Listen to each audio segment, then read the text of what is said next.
अंशिका, जब वह अपने घर पहुंचती है, तो उसके घर के सामने बड़ी बड़ी कारें और उसके घर के आसपास कई सारे बॉडीगार्ड भी होते हैं। जल्दी से अपने घर के अंदर जाती है और वहां उसकी माँ बाबा सोफे पर बैठे होते हैं। और उनके सामने एक आदमी काले रंग के बिजनेस सूट में, ब्रांडेड जूते पहने हुए, हाथ में महंगी घड़ी धारण करके पैरों पर पैर रखे बैठा है। अंशिका उसका चेहरा नहीं देख पा रही होती है और उसकी माँ से पूछती है, माँ, ये कौन है? उसकी माँ अब्बे की ओर देखती हैं जब अभय भी पीछे मुड़कर अंशिका को देखता है। अंशिका अभय को देखकर हैरान होती है और उसकी माँ कहती है, बेटा, आप रूम में चलो, हम आते हैं। जिससे अभय होश में आता है, लेकिन अंशिका अभी भी वही खड़ी है। तभी उसकी माँ उसका हाथ पकड़कर उसे अपने साथ रूम में ले जाती है। रूम में जाकर सुधा जी कहती हैं, अंशिका, देखो बेटा, हम आपसे कुछ बात करना चाहते हैं। जिस पर अंशिका हैरान होकर कहती है, हाँ हाँ, आप बोलिए। अंशिका की माँ उसका हाथ पकड़कर कहती है, ये जो बाहर बैठे हैं, वो राजस्थान के हुक्म से हैं और वह तुमसे शादी करना चाहते हैं। जिस पर अंशिका अचानक से चौंक जाती है और 2 कदम पीछे हट जाती है और अपनी माँ से कहती है, माँ, आप ये क्या बोल रही हैं?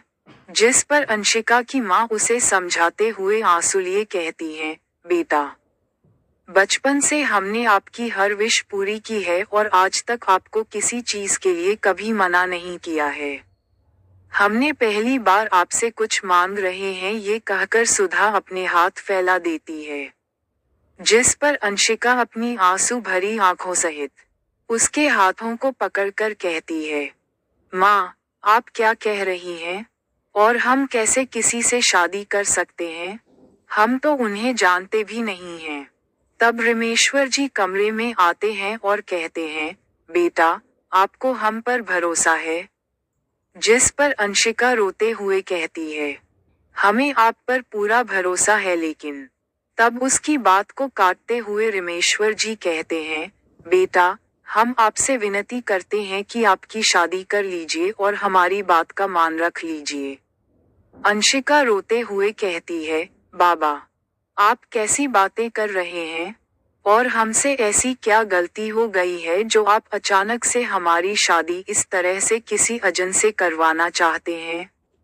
जिस पर रमेश्वर जी थोड़ी उदासी में उसके सिर पर हाथ रखकर कहते हैं, बेटा, आपसे कोई गलती नहीं हुई है और हम जानते हैं हमारी बेटी बहुत समझदार है। इस बार आपके बाबा मजबूर हैं और हम चाहते हैं कि आप हुकुमसा से शादी कर ले। तब अभय कमरे में आता है और अंशिका को देखने लगता है और कहता है, आप लोग की इजाजत हो तो हम इनसे अकेले में कुछ बात करना चाहते हैं। जिस पर अंशिका अपनी माँ बाबा को देखने लगती है। तभी रमेश्वर जी और सुधा जी, हुकुम सा, कहकर वहां से बाहर निकल जाते हैं और दरवाजा बंद कर देते हैं। जिस पर अंशिका थोड़ा सहम जाती है और अभय को अपनी आंसू भरी आंखों से देखने लगती है। तभी अभय उसके पास आकर कहता है, आपको हमसे शादी करनी ही पड़ेगी, और अगर आप अपने माँ बाप को जिंदा नहीं देखना चाहते हैं, तो कोई बात नहीं। जिस पर अंशिका डर जाती है और कहती है, आप हमें धमकी दे रहे हैं? जिस पर अभय दोनों हाथों को मजबूती से पकड़कर उसे अपने पास खींचते हुए आंखों में नफरत लिए कहता है, आप हमारे बारे में अभी जानती नहीं हैं कि हमें धमकी देने की कोई जरूरत नहीं है। हम आपको ये करके भी दिखा सकते हैं। जिस पर अंशिका डर से कांपने लगती है और अभय से छुटने की कोशिश करने लगती है। उसकी आंखों में एक बार फिर आंसू का सैलाब आता है और वह डरते हुए कहती है, हम तो आपको जानते भी नहीं हैं, तो आप हमारे साथ ऐसा क्यों कर रहे हैं? जिस पर अभय अपनी आंखों में गुस्सा और नफरत लिए हुए उससे कहता है, ये सब आपको बहुत जल्द पता चल जाएगा, और उसके आंसू अपने हाथों से पूछते हुए कहता है, इन्हें बचा कर रखिए, आगे बहुत जरूरत पड़ेगी। इसके बाद अभय उससे छोड़ देता है, जिससे अंशिका लड़खड़ा जाती है, पर खुद को संभाल लेती है और अभय दरवाजे की तरफ मुड़ जाता है और दरवाजे के पास जाते हुए कहता है, अगर हमारे बीच की बात और किसी को पता चली, आपकी माँ बाप को हमसे कोई नहीं बचा पाएगा। इसके बाद अभय वहां से गुस्से में बाहर निकल जाता है। अंशिका वही रूम में बैठकर होने लगती है और तभी उसे कुछ याद आता है और अपने आंसू पूंछकर जल्दी से खुद को ठीक करती है और बाहर आ जाती है। तभी उसके माँ बाबा उसको देखने लगते हैं। वह अपनी आंखें नीचे झुकाए हुए ही कहती है, माँ बाबा, हम शादी करने के लिए तैयार हैं। जिस पर रमेश्वर जी और सुधा एक दूसरे को देखकर खुश हो जाते हैं और अंशिका के पास जाकर उसे गले लगा लेते हैं और उसके सिर पर हाथ फेरते हुए कहते हैं, बेटा, हम पर भरोसा रखिए। इस फैसले पर आपको कभी भी अफसोस नहीं होगा। वही यह सब सुनकर अभय के चेहरे पर एक शैतानी मुस्कान आती है और वह अपनी जगह से उठते हुए रमेश्वर जी से कहता है, आप सब कल तैयार रहिएगा, कल ही शादी होगी। और इतना कहकर वह वहां से निकल जाता है। इसे सुनकर अंशिका की राही सही हिम्मत भी टूट जाती है और वह उसकी आंखों से आंसू बहाने लगती है और वह अपने कमरे में चली जाती है। वही रमेश्वर जी और सुधा एक दूसरे को देखकर गहरे सांस लेते हैं और शादी की तैयारियों में लग जाते हैं। कल शादी थी, इसलिए उनके पास ज्यादा कुछ करने को नहीं था। वह कुछ खास रिश्तेदारों को बुला लेते हैं और शादी की रस्मों की तैयारी करने लगते हैं।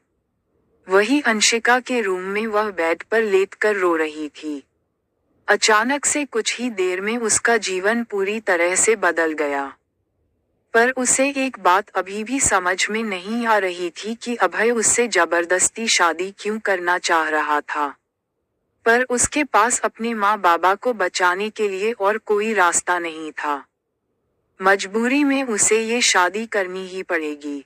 वह अपने मन में कहती है, हमारे माँ बाबा ने हमारी हर इच्छा पूरी की है, हम उनको इस तरह से निराश नहीं कर सकते। अगर वह चाहते हैं कि हम ये शादी करें तो हम ऐसा जरूर करेंगे। इतना कहकर एक बार उसकी आंखों से आंसू निकल जाते हैं और वह ब्लैंकेट ओढ़कर सो जाती है। उधर अभय भी अपने रूम में बैठकर ड्रिंक कर रहा था और अंशिका के बारे में ही सोच रहा था। उसे अभी भी अंशिका का रोता हुआ फेस नजर आ रहा था, जिसे सोचकर उसकी हाथों की मुट्ठियां बन गई और वह कहता है, दूसरे लड़कों के साथ मैं बिना शादी आपको रिश्ता रखने में कोई दिक्कत नहीं थी, पर जब हम आपसे शादी करना चाहते हैं तो आपको तकलीफ हो रही है। आखिर क्यों? इतना कहकर वह अपने हाथ में रखे ग्लास